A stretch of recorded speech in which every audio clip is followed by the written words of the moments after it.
Breaking news, the House Oversight Committee has just released new emails from convicted sex offender Jeffrey Epstein. Some are focused on President Trump. Jay O'Brien has the details. Good morning, Jay.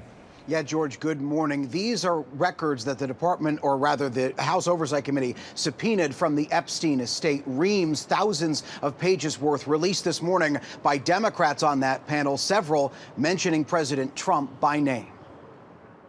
This morning, the bombshell release of what House Democrats say are emails to and from deceased convicted sex offender Jeffrey Epstein, several referring to President Donald Trump by name.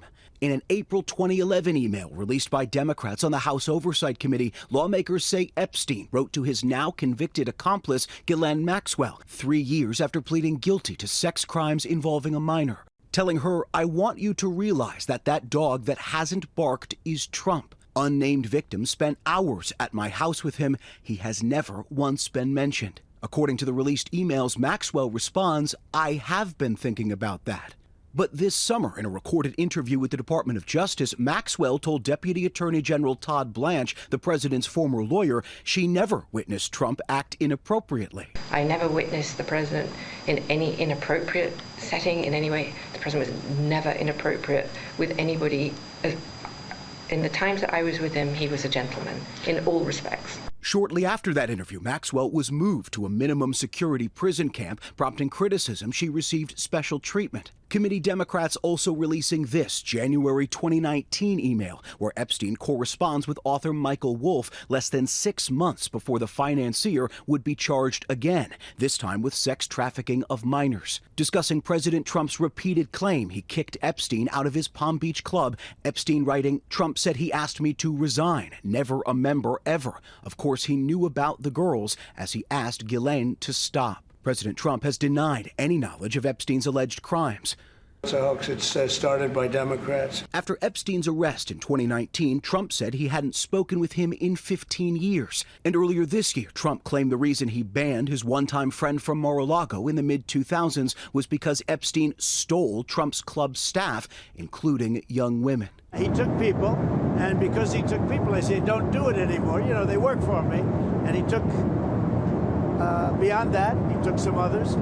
And once he did that, that was the end of him. I didn't like, when they steal people, I don't like it.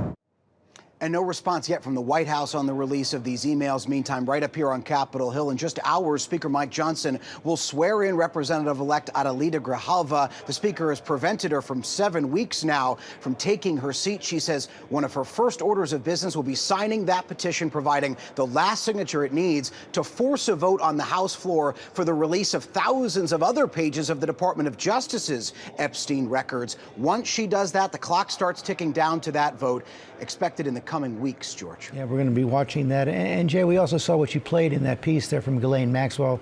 In that interview she did with the Trump Justice Department, she said she had never seen Donald Trump act inappropriately. That's not necessarily inconsistent with the email that was just released. The email there, George, says that she was aware of what Epstein refers to in that email, which is, as Epstein says, President Trump's interactions with an unnamed victim whose name is redacted in that email. It doesn't necessarily conflict, but she went very far in her deposition to say she never saw the president do anything inappropriate. So with these additional emails and more that are expected to come, and more, by the way, that the committee has and the Department of Justice has, it just ramps up the scrutiny on what she told the DOJ. No question about it, Jay. Thanks very much.